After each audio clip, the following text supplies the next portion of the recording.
RTV Audio. Descarga la nueva app y disfruta de los programas de RNE y nuestros podcasts originales.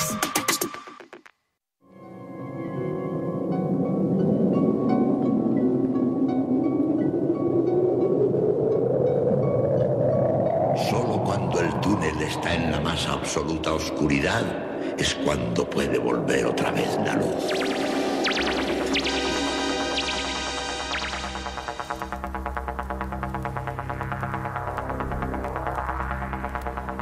Estás entrando en el espacio en blanco. Una puerta a nuevas dimensiones de la existencia. Una nueva perspectiva sobre la realidad.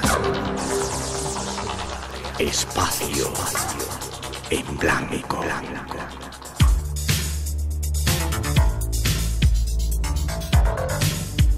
Una producción escrita y dirigida por Miguel Blanco. ¿Culpable o el responsable de que estemos aquí? Buenas noches, Luis. Buenas noches, Miguel. Buenas noches, Espacio en Blanco.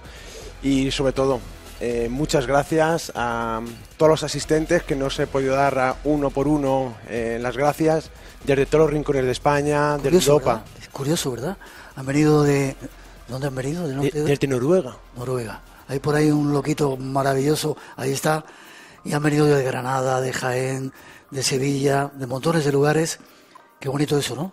Bueno, a mí me llena el corazón, porque entre todos vamos a intentar, pues eso, conocer un poquito más Toledo y sobre todo proteger ese patrimonio inmaterial que tiene Toledo, que le hace una ciudad especial. Y déjame que salude también al alcalde del Ayuntamiento de Toledo, Carlos Velázquez. Buenas noches, Carlos. Buenas noches. Me han dicho que te interesa mucho el misterio. Me gusta mucho. De hecho, estaba escribiéndolo ahora mismo, me has visto un WhatsApp a mi madre, para que pusiera ahora mismo Radio Nacional de España, porque cuando yo empecé a comprar la primera enciclopedia Lo Desconocido, del profesor Jiménez del Oso, claro, mi madre me miraba raro, ¿no? Pero la tengo en mi casa, allí en mi casa, en casa de mis padres, ¿no? A ver si la recojo y la traigo a mi casa, a lo mejor mi mujer me mira mal cuando la recoja. Y se lo estaba poniendo porque mi madre sabe que me ha gustado mucho y de hecho lo ha pasado alguna vez mal por algunas aventuras que hemos tenido de jóvenes que evidentemente no se pueden contar. Aquí en ese programa vas a tener que contarlo. Bueno. Tenemos 4 o 5 minutitos. ¿Qué piensas de este tipo de cosas? Que esto es cultura, que trae gente diferente a Toledo, que la gente se queda a dormir, que la gente ve Toledo de otra manera y sobre todo se recupera. Antes hablábamos un poco de... Hay demasiados turistas en Toledo. No lo critico, ¿eh? Perfecto. Pero hay tantas claves, tanta magia en esta ciudad que habría que enseñarla de otra manera. Yo no diría que son demasiados, porque todos son bienvenidos. Vale, perdón. Creo que hay que ordenar los ejes turísticos de manera distinta. Y el problema es que los turistas están todos a la misma hora en el mismo sitio. Claro. Ese es el problema. El sábado pasado hacíamos la Noche del Patrimonio. Decenas de miles de personas visitaron Toledo, conocieron espacios, algunos de ellos inéditos, que no se habían podido visitar nunca.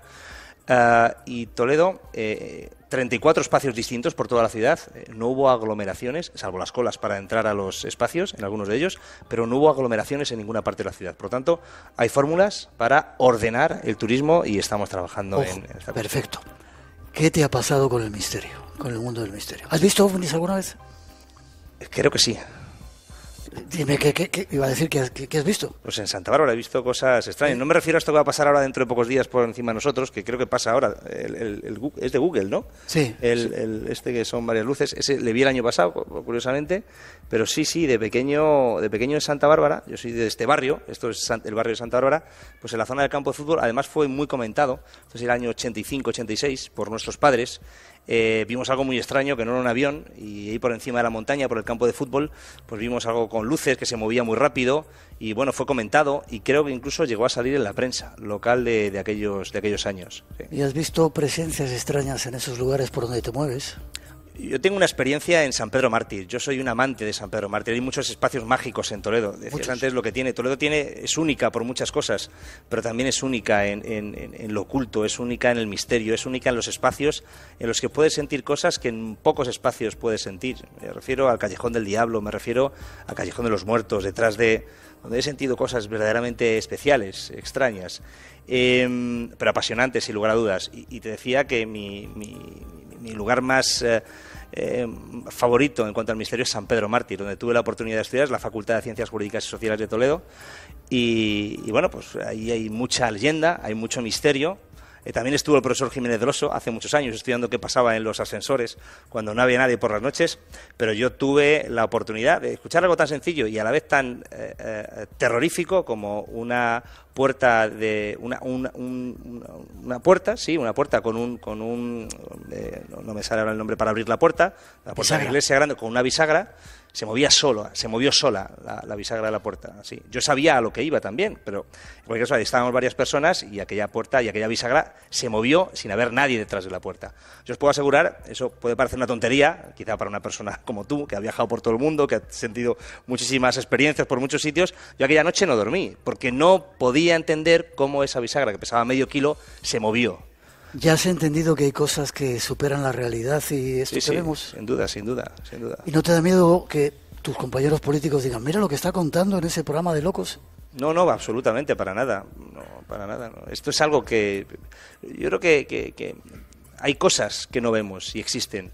Yo creo que hay cosas que no somos capaces incluso de entender. Quizá en el futuro podamos entender y no entendemos. Los agujeros negros. Me encantan los agujeros negros. Me encantan esa paradoja de espacio-tiempo que se da en ese espacio que cada vez sabemos más, pero no somos capaces de llegar a saber del todo, ¿no? El propio universo es un misterio en sí mismo, ¿no? ¿Dónde empieza? ¿Dónde termina? ¿Hasta dónde llega el universo? ¿Crees que hay extraterrestres? Yo creo que el universo es tan grande que lo normal, matemáticamente, sería que hubiera vida en algún otro lugar. ¿Que hay vida después de la vida?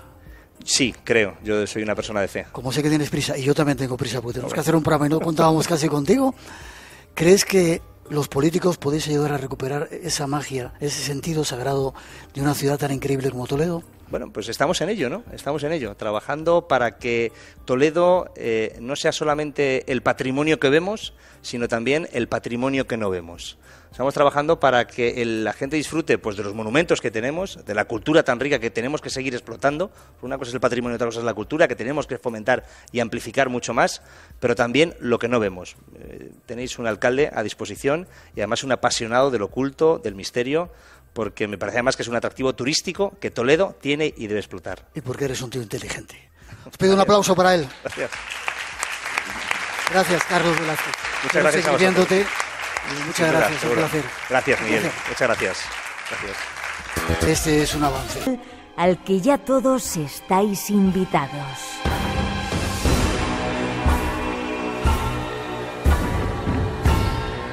Ahí está, un avance de lo que nos espera. Hay muchos invitados que se van a acercar hasta estos micrófonos en este lugar. Vaya sitio que estamos, ¿eh? Pues un sitio maravilloso, un sitio con historia, un sitio milenario, que además, como ya indicaba también el alcalde, aúna un montón de cultura, de religión y de misterio. Y tiene fantasmas, dicen. Dicen, esta noche en la zona T4, que no es la del aeropuerto, por lo visto han habido movidas. Os pido un aplauso para Josep Guijarro, nuestro primer invitado de la noche. Como no tengo mucho tiempo, vamos con temas de actualidad, ¿te parece? Muy bien. Tras esa introducción comenzamos.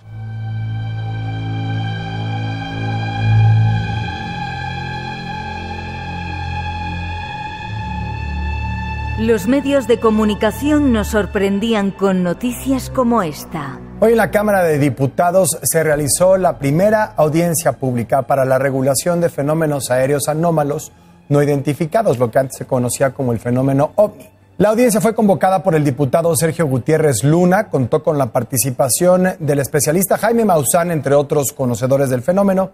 Llevaron hasta un salón en San Lázaro supuestas evidencias físicas sobre la existencia de cuerpos extraterrestres.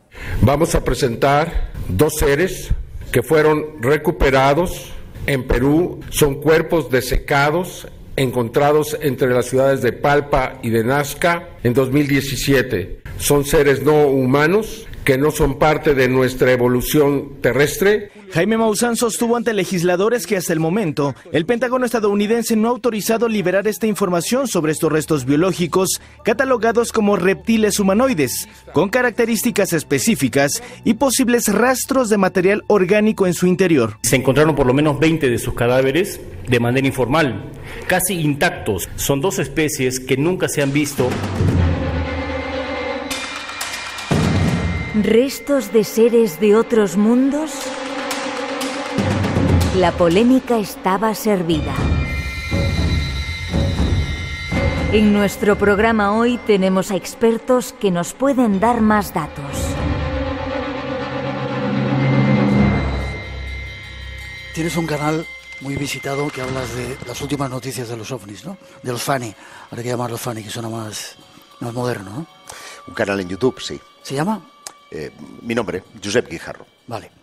El otro día hablábamos mínimamente de la noticia, ha saltado a todos los medios de comunicación. Tú tienes nuevos resultados acerca de esa noticia. Esos supuestos seres extraterrestres encontrados en Perú, que ahora Jaime Maussan, a quien conocemos tanto tú como yo en México, un país que visitamos a menudo, dice que son restos de seres extraterrestres. ¿Qué piensas? ¿Cuáles son las últimas muestras o pruebas? A ver, pienso que estamos ante un fraude. No sé si perpetrado por... ¿Has dicho un fraude? Sí, absolutamente. ¿Se va a enfadar mucho Jaime Maussan? No debería, ¿por qué? Yo no le acuso a él. Acuso a que se están interpretando mal los datos que ha ofrecido. Primero porque no hay un lugar claro del que se hayan sacado. Si ahora, por ejemplo, tú aquí excavas en San Servando y encontraras unos restos óseos, lo normal es que vengan los arqueólogos, desentierren y hagan las comprobaciones oportunas. Esto procede de una huaca. Una huaca, para quienes no sean peruanos o no estén familiarizados con las palabras de allí, es un yacimiento que ha sido profanado. Es decir, alguien ha robado ese material y lo ha vendido a un tercero. En este caso, quienes compran por $80.000 esas momias es una empresa que se llama Gaia y que se ha encargado de rentabilizar esos $80.000 a base de hacer una serie de documentales, de invertir casi $1 millón en las pruebas que se han efectuado, que efectivamente se han llevado a cabo en universidades, pero lo que han analizado las universidades no son las momias. Lo que han analizado las universidades son muestras, que pueden ser de las momias o pueden ser de otra cosa, porque no ha habido una cadena de custodia, que es lo que exige la ciencia para que una cosa pueda ser comprobada. Esto no es así. La UNAM, la Universidad Autónoma de México, ya ha dicho que ellos tenían un contrato comercial, que no pueden contar nada porque es confidencial ese contrato, pero que no legitiman la interpretación, que sí validan que la antigüedad de las muestras recibidas, 0,5 gramos de cerebro y un trocito de piel, son de hace 900 años.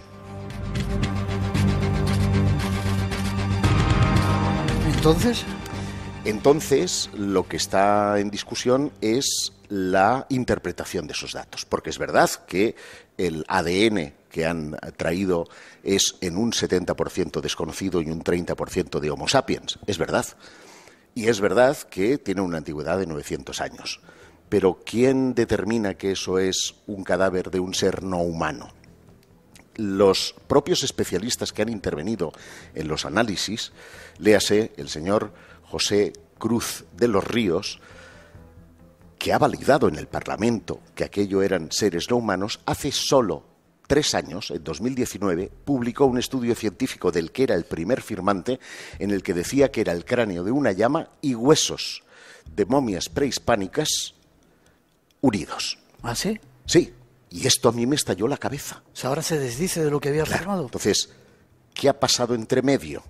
Eso es lo que no sabemos. ¿Por qué ante los científicos dice una cosa y ante el público en general dice otra? No lo sabemos. Pero me parece significativo. En cualquier caso, quien haya perpetrado el fraude, porque yo no creo tampoco que sea el huaquero, hay un alto nivel de sofisticación en ese fraude. Está muy bien hecho. Está muy bien hecho. Es decir, se ha tomado la molestia de unir los huesos, de meterle huevos, que no son huevos. Por la densitometría se sabe que hay partes de hueso que tienen una densidad y otras de otro, como si fueran de cuerpos distintos. Y los huevos tienen una densidad superior al de los huesos, literalmente como si fueran piedras. Con lo cual, alguien se ha tomado la molestia de llevar esto y darle esa apariencia de Teletubby disecado que es lo que tienen esas momias. Yo les llamo cariñosamente bacalaos, porque literalmente es como si hubieran estado metidos en sal. Y una de las cosas que a mí me llamó la atención y he consultado con especialistas es si la diatomea, que es el lugar, esa alga que los habría disecado, tendría esa propiedad. Y a mí los especialistas me dicen que la diatomea no deseca. En todo caso, se puede desecar por las condiciones ambientales del propio desierto. Recordemos que estamos en una zona de pluviometría ínfima. O sea, creo que son no sé cuántos mililitros anuales. Tú has estado en Nazca y conoces la zona. Es una zona con una riqueza, digamos, casi atávica relacionada con el mundo de lo extraterrestre. Me recuerda mucho la figura de esas momias, o presuntas momias, al astronauta que está en una de las laderas de Nazca y que se puede sobrevolar en avioneta. Y ahí lo lanzo. ¿Quién nos dice si a lo mejor eso no fueron cuerpos ensamblados en un tiempo antiguo que pudieran ser ofrenda a los dioses? Yo eso no lo discuto. Lo que discuto es que se nos diga que eso andaba y que era un ser vivo.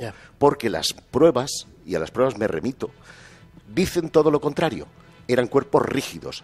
Hay parte del cuello que es un palo. No hay oquedades por las que pudieran expulsar esos huevos. Entiéndanse, vagina o ano.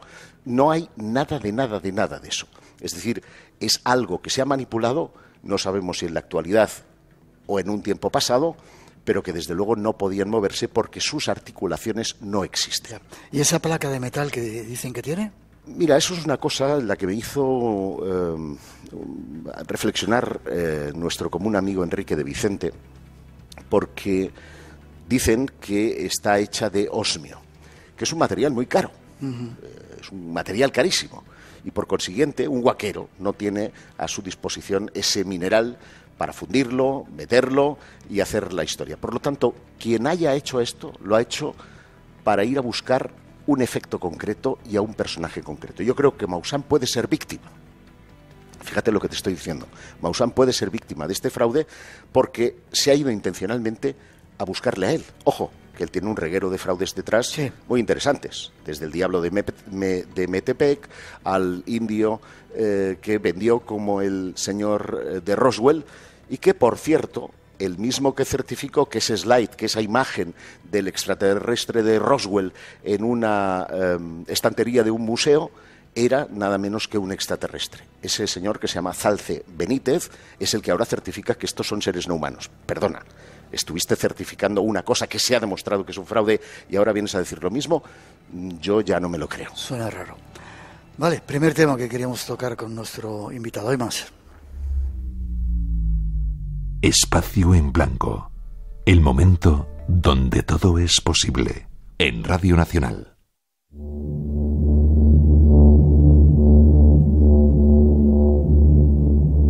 Había más sorpresas, más noticias sobre misterios. Las recogemos de los informativos de Radio Televisión Española. Por si faltaban problemas en la Tierra, al Congreso estadounidense le preocupan también los que puedan llegar de fuera. Vimos un objeto pequeño con forma de caramelo que se movía sobre el agua como una pelota de ping-pong y cuando nos dirigimos hacia él aceleró rápidamente y desapareció, dice este comandante retirado de la Marina. El gobierno estadounidense custodia naves y restos no humanos, según David Crash, exoficial de inteligencia de la Fuerza Aérea, y el Pentágono, añade, tiene un programa para estudiar la tecnología extraterrestre y tratar de reproducirla. Contar esto, denuncia, le costó caro. Tomé la decisión de informar a mis superiores sobre estos hechos y he sufrido represalias por ello. Estos avistamientos no son raros o aislados, son algo habitual, asegura Ryan Graves, expiloto de la Armada, y alerta de que el estigma asociado a estos fenómenos pone en peligro la seguridad nacional. Por eso, en un extraño caso de sintonía entre legisladores republicanos y demócratas, piden al Pentágono que acabe con el secretismo en torno a los ovnis. El tema de los no identificados ha vuelto a la actualidad. Estamos en un nuevo tiempo apasionante para la investigación de uno de los más enigmáticos misterios de nuestro tiempo.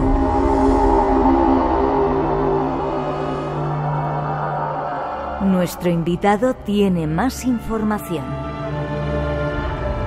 En fin, Primero nos vimos sorprendidos con toda esta avalancha de información de los americanos, que parece que son los que tienen la verdad siempre, de que aceptaban ovnis como palabra de juego, pilotos salían, gente que estaba en inteligencia salían. ¿Qué está pasando? Está pasando que estamos en un proceso que solamente tiene una puerta de salida, que es la de la verdad. Y fíjate, has dicho cambiamos de tema y en realidad no estamos cambiando de tema. No es casual, no es nada casual que el asunto de la momia haya estallado tan solo 24 horas antes de que la NASA diera su famoso informe acerca de los no identificados y de que vengamos de recuperar el testimonio de Dave Grush, oficial de inteligencia que por 14 años ha estado vinculado a los servicios de inteligencia de los Estados Unidos y que en los dos últimos, hasta 2021, estuvo trabajando para el grupo de trabajo de la Fuerza Aérea de los WAP, el WAP Task Force. ¿Por qué? Pues porque la reunión de San Lázaro, la reunión que tenía en México, tenía como invitado a Graves, un piloto de la Armada estadounidense, uno de esos que pilotan un F-18 Hornet, uno de los aviones más avanzados del mundo, que había estado testificando el 26 de julio en el Capitolio bajo juramento y que debía de haber acaparado los titulares al día siguiente. Sin embargo, los titulares se los llevaron las momias. Es decir, el foco de atención dejó de ser el fenómeno ovni para pasar a ser una fricada, desde mi humilde opinión. Es decir, lo que se ha intentado, no sé si desde alguna mano negra, es restar credibilidad a todo lo que está sucediendo, porque hasta ahora todos navegábamos a una. ¿Por qué? Pues porque el proceso que se inició en Estados Unidos en 2017 y que ha traído como una consecuencia inicial la comparecencia de pilotos en el Parlamento, de agentes de inteligencia, la especulación de si hay tecnología inversa o no, ha traído consigo la liberación de vídeos, la puesta en marcha de oficinas específicas, de una legislación que tiene hasta 22 veces la palabra no humana y tecnología inversa en su texto. Es decir, había una línea muy seria. Y de repente, y esto lo decía Javier Sierra en un programa amigo, viene el tren para descarrilar. ¿Por qué? Metiendo basura, metiendo falsas informaciones. Fíjate cómo en los últimos días las redes se han vuelto a inundar de cosas alusivas al MJ-12, de extraterrestres que ya estaban más que explicados, de cosas que ya teníamos superadas, porque estamos tan cerca de la verdad. Si se aprueba esta ley, en 2025 el gobierno estadounidense tiene que liberar archivos. Y tú sabes lo que puede salir cuando se tire de esa manta. Wow. Pueden salir mentiras y mentiras y mentiras que han estado diciéndonos durante 80 años, que ocultan una realidad, que no estamos solos y estamos muy, muy cerca. ¿Crees que no estamos solos? No. ¿No crees que estemos solos? No. Hay mucha vida por ahí. Hay mucha vida por ahí. Yo creo que estas visitas... hay que también poner en contexto todo. Fíjate que la mayoría de los ovnis que estamos viendo ahora, el 47% de los ovnis que se están viendo ahora, son objetos circulares, esféricos, de 1 a 4 metros de diámetro, sin superficies de sustentación, sin timón ni propulsión conocida. Esos objetos no pueden ser tripulados, salvo que sean momias más chiquitas que las que ha enseñado Maussan. Por lo tanto, toma mucho relieve ese trabajo que llevó a cabo Avi Loeb junto a Sean Kirkpatrick, que quiero recordar es el doctor que está al frente de la Oficina de Resolución de Anomalías de Todos los Dominios, la famosa AARO, que es quien asesora a la NASA, que es quien asesora al Parlamento, que es el centro neurálgico de la información, y que nos dice que puede haber una nave en el radio exterior de nuestro sistema solar y que esto podrían ser sondas que vienen hasta la Tierra para recuperar energía y marcharse de nuevo.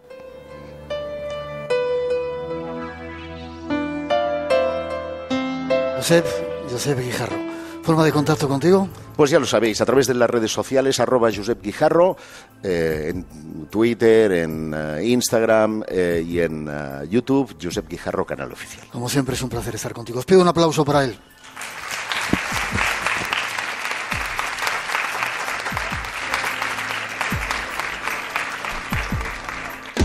Radio Nacional de España, la que quieres. Y una mañana todo estaba ardiendo. 23 de septiembre de 1973. Muere Pablo Neruda. Que no nos separe la vida y se vaya al diablo la muerte.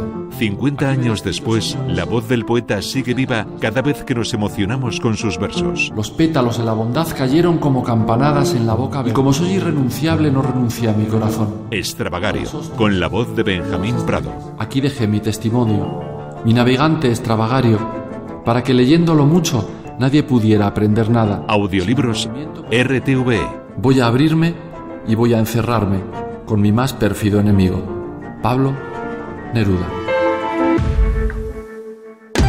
RTVE, la que quieres. ¿Buscas respuestas a nuestras mismas preguntas? Estás en el sitio indicado. Estás en Espacio en Blanco, con Miguel Blanco.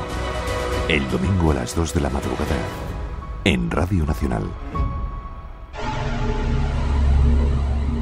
Fenomenal estar contigo en Espacio en Blanco y estar en esta ciudad tan mágica como es Toledo. Cómo me gusta que estemos siempre en todas estas batallas, ¿eh? En todas las movidas, parecemos el perejil de todas las salsas, pero siempre dando alegría, positividad y conocimiento. Eres un perejil muy Déjame que ponga una introducción y nos cuentes de qué vas a hablar, porque yo no he preparado nada de introducción contigo. Ahí vamos. Sorpresa.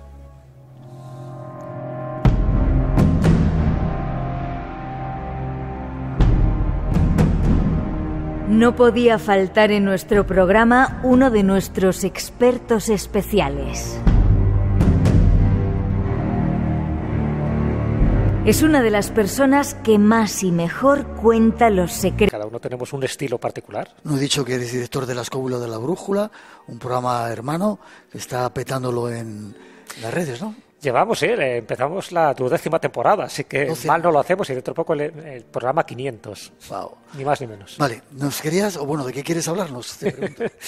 Bueno, cuando me llamaste para decir si podía intervenir, por supuesto, te dije que sí en este programa, dijiste, bueno, ¿de qué hablamos? No exactamente de la charla iba sobre ciudades mágicas, en fin, una especie de teoría mía que he expuesto, pero te propuse un tema que me parece muy atractivo, que creo que nunca se ha tocado en Espacio en Blanco, y que es hablar de esos antecedentes del periodismo del misterio.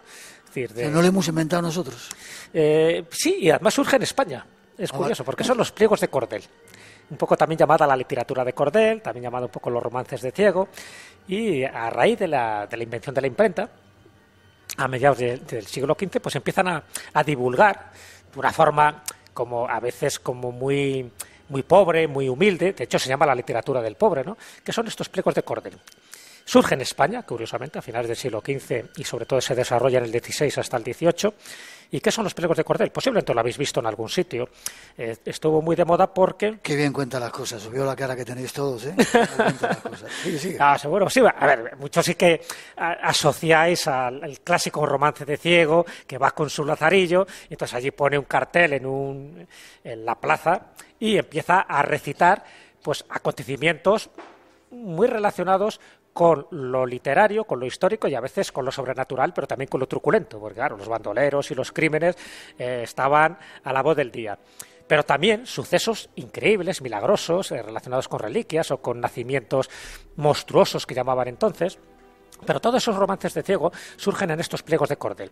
Los pliegos de Cordel eran como... Se llaman de cordel porque se colocaba un cordel y a veces una especie de caña, y estos pliegos, que solían tener 6 páginas, 16 o 32, se colocaban a lo largo de esa cuerda, ¿no? Imagínate como un folio partido a la mitad, y se compraba, pues nada, por 1 céntimo, 5 céntimos, depende de la época, ¿no?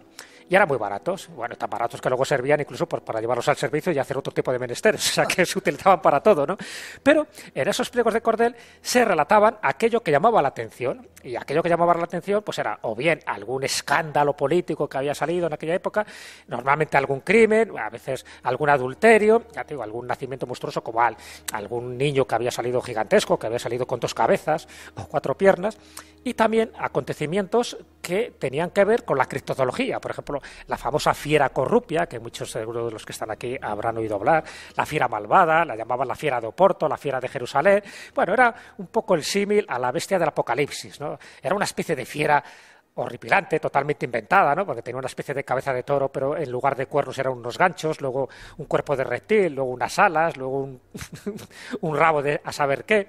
Y siempre surgía en un pueblo, en una localidad determinada, evidentemente no había pruebas para demostrarlo, pero que tenía una moralina. La moralina era: esto pasa por los pecados que ha cometido el pueblo, que viene aquí la fiera del Apocalipsis para, pues eso, cumplir una misión devastadora. Y la gente se lo creía, bueno, tampoco tenías otra solución. Pero lo curioso es que también aparecen un poco más adelante, porque los pliegos de cordel surgen, además se extienden un poco a todos los territorios de ultramar que teníamos en América, también se extienden, por ejemplo, pues a determinados países europeos. En Brasil, por ejemplo, tienen una preponderancia increíble, porque bueno, son muy baratos y te cuentan cosillas y sirve, pues mientras estás en el café o en la tasca tomando algo, pues vas contando y dices, fíjate lo que ha pasado, ¿no? Y todo eso luego se desarrolla con estos romances de ciego, que son los que ya se va recitando, y además en verso, porque es una literatura oral que luego se pone por escrito. Ya te digo, gracias a la imprenta y gracias a que son pues papel como muy desechable, ¿no? Muy humilde. Pero lo interesante es que para mí son el antecedente de la literatura de misterio, pero también para la literatura amarilla, porque claro, como ahí valía todo y no había forma de demostrarlo, pues se inventaban escándalos de todo tipo. Y cuando lees un poco con más interés estas relaciones, estos pliegos de cordel, estos romances de ciego, las relaciones surgen sobre todo en el siglo XVII, pues te encuentras con fenómenos, por ejemplo, ufológicos. No me digas. Claro, sí, hay varios casos, por ejemplo, que cuenta Jerónimo de Barrio Nuevo en los avisos en la época de los Austrias, estamos hablando de mediados del siglo XVII, también José de Pellicer hace unos avisos históricos. Entonces lo que cuenta son cotilleos. Entonces este tipo de cotilleos son increíbles, porque tú los ves ahora y dices, qué maravilla. Entonces te dice, una nube negra de una forma alargada, además con los extremos plateados, se posó pues encima, por ejemplo, del Palacio Real durante un tiempo determinado. Claro, no estaba hablando de la Luna, no estaba hablando de un cometa, no estaba hablando de un meteoro, en fin, que tiene un movimiento. Dice, ¿qué es eso? Dice que a partir de ahí todo el mundo se queda como extrañado, lo llaman cometón, lo llaman fenómeno aéreo extraño, y todo ese tipo de cosas que no le dan más importancia, como consideran que son señales, presagios de que algo va a ocurrir en la corte, de que algo va a ocurrir a nivel climatológico, no le da importancia, pero cualquier investigador de lo insólito que esté un poco atento a estas noticias, te están contando acontecimientos ufológicos de primer orden en el siglo XVII.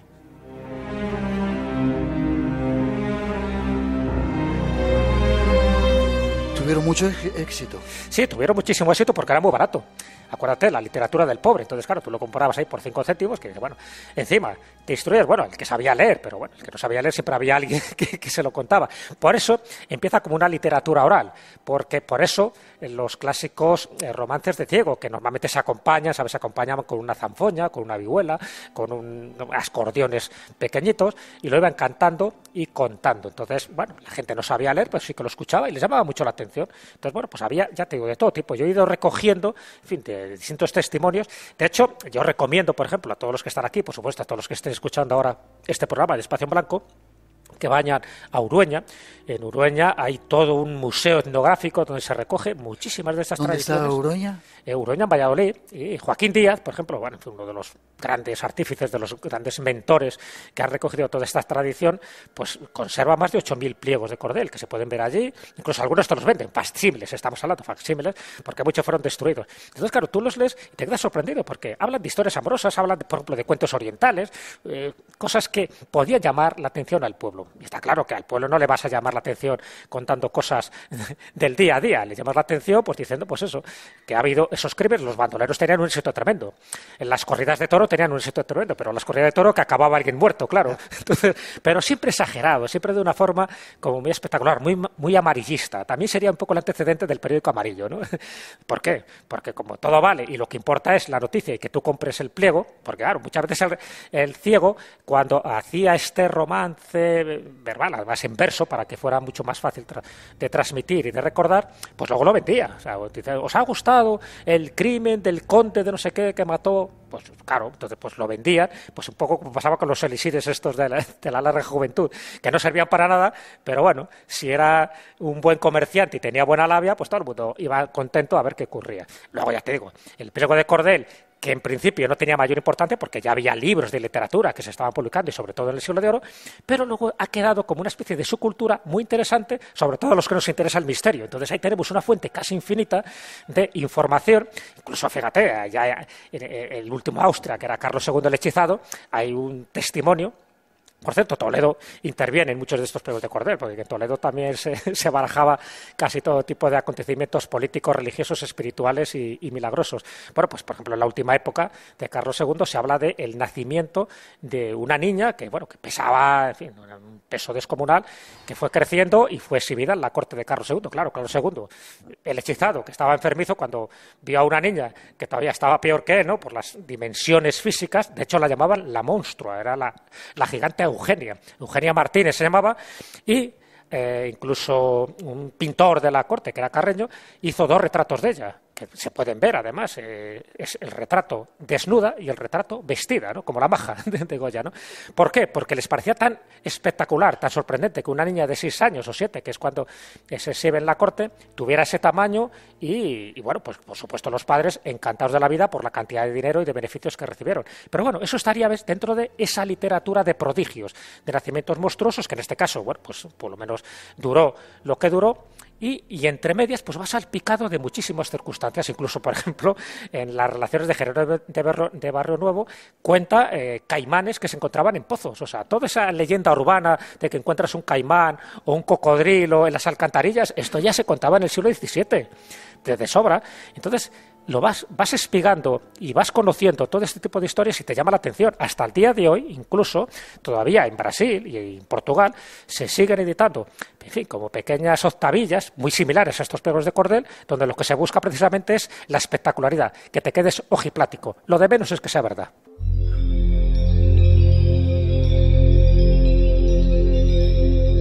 Jesús Callejo, no podía faltar en nuestro programa. Toledo, 2 minutitos. Tenéis un museo aquí, ¿museo? ¿Cómo lo llamáis? Museo de la España Mágica. Museo de la España Mágica, que yo recomiendo. ¿Por qué Toledo?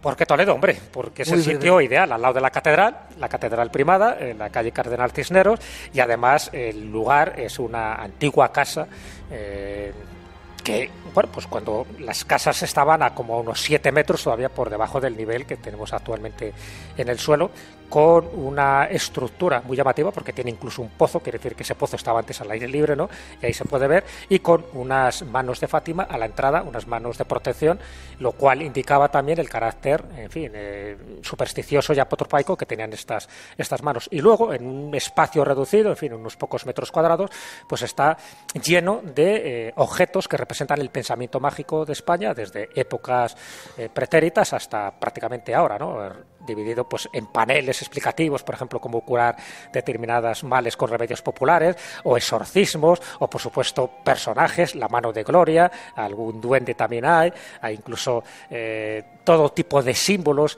que han formado parte, incluso banderas y estandartes, que han formado parte de nuestra historia militar, religiosa, espiritual. Entonces, bueno, pues en pocos metros cuadrados te puedo asegurar, y eso lo saben también pues mis amigos y cofrades como es Dariel y como es Gonzalo y por supuesto Julio, que son, bueno, los que en cada fin de semana en sus rutas acaban en el lugar preciso donde se da ese broche de oro a una ruta siempre mágica, sobre todo contados por ellos. Y en ese pequeño museo lo que intentamos es eso, reunir esa espiritualidad y sobre todo esa magia y ese folclore, que en definitiva somos lo que somos porque hemos sido lo que hemos sido y hemos heredado todo un bagaje cultural, no lo olvidemos porque todo es cultura, que ha condicionado que España en esa diversidad es precisamente lo que nos enriquece y lo que nos une. ¿Forma de contacto contigo? Bueno, pues a través de las redes sociales, evidentemente tengo ahí una página web con las 3 W, jesuscallejo.com, y como no, cada semana en la Escóbula de la Brújula, como tú has citado. Te veo cada día más brillante, más joven, más elevado. Gracias por haber estado en el Bueno, intentando darlo todo y sobre todo disfrutando de la vida. De eso se trata. Os pido un aplauso para él.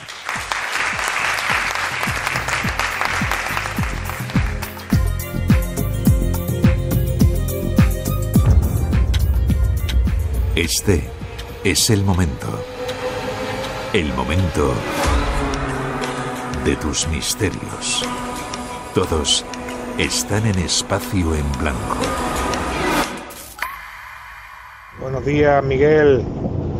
Pues nada, soy Antonio Lozano, transportista, camionero, hago rutas internacionales y quería darte las gracias por acompañarme, porque la verdad no te puedo escuchar en directo, pero descargo todos los podcasts y la verdad que me hacen muchísima compañía. Y nada, solamente quería, pues eso, agradecértelo a través de este mensaje. Muchísimas gracias, Miguel.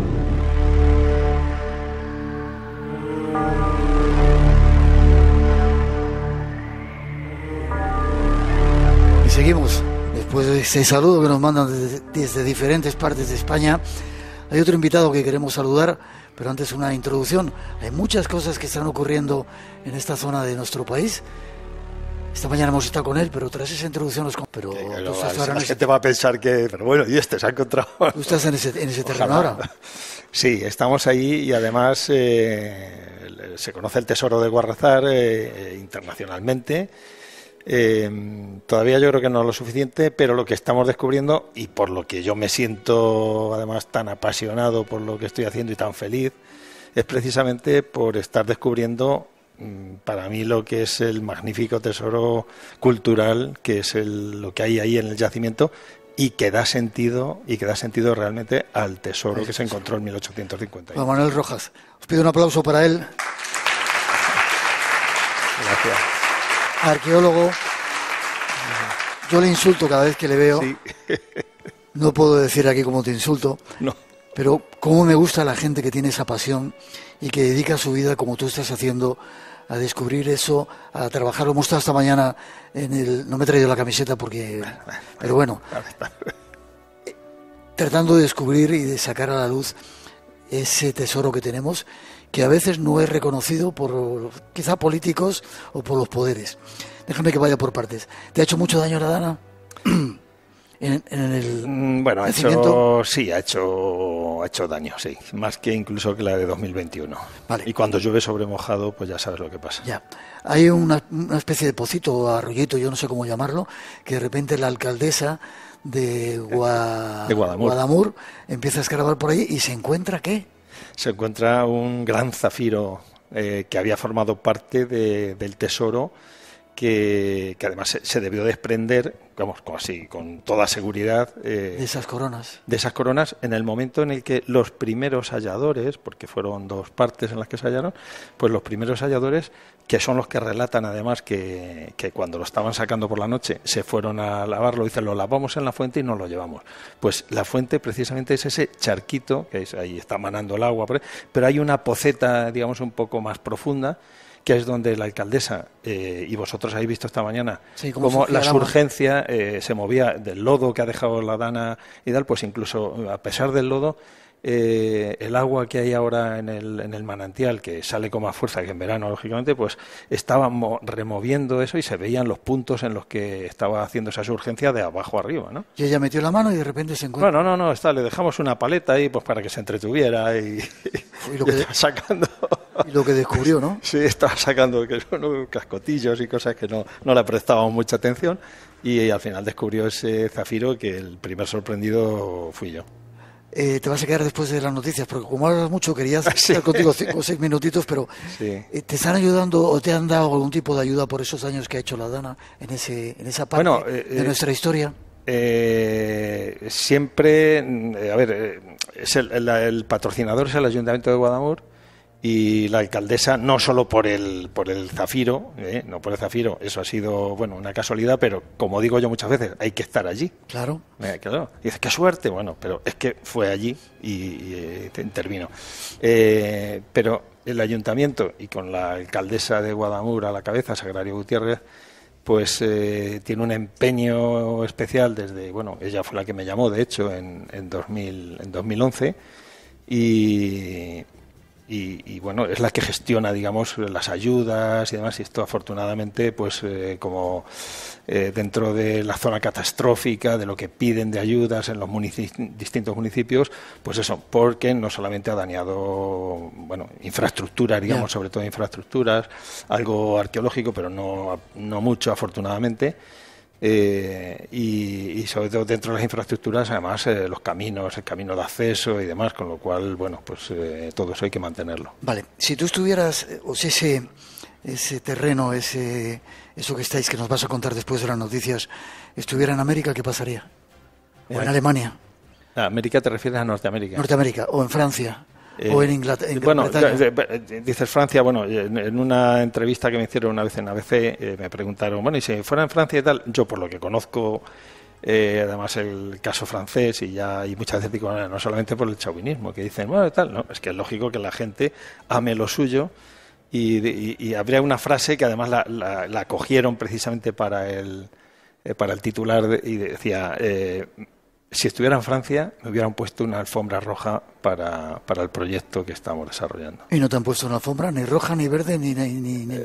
No, ahí ya te digo, lo estamos sacando un poco a pulso, pero yo estoy contento. Esta mañana te lo comentaba ahí en el yacimiento, es decir, que nos gustaría que, aparte de lo que es el ayuntamiento, tuviéramos más ayuda oficial. Espero que sí, yo creo que sí, que la vamos a ir consiguiendo, pero a mí me satisface muchísimo y me gustaría que toda la gente, bueno, que nos está escuchando, que les quedara claro la importancia que tiene los ciudadanos, es decir, todos los ciudadanos a pie, que a veces no se les concede mayor importancia, es decir, no, si yo no soy nadie, tal, bueno, pues sí, cada uno cuenta mucho, y para mí en concreto cuenta muchísimo la gente. Tú has podido observar esta mañana varias personas que estaban allí manchándose de barro, etcétera, y hay más que no han podido venir y tal, porque cada uno tiene sus cosas, pero hay colaboradores que esa ayuda, te digo, para nosotros es fundamental.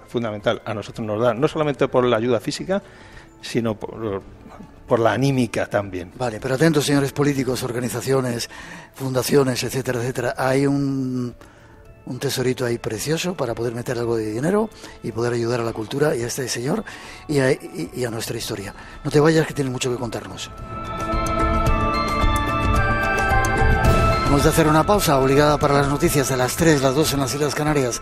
Recordamos, programa especial que estamos haciendo desde el Castillo de San Servando en Toledo, con un montón de sorpresas esta noche.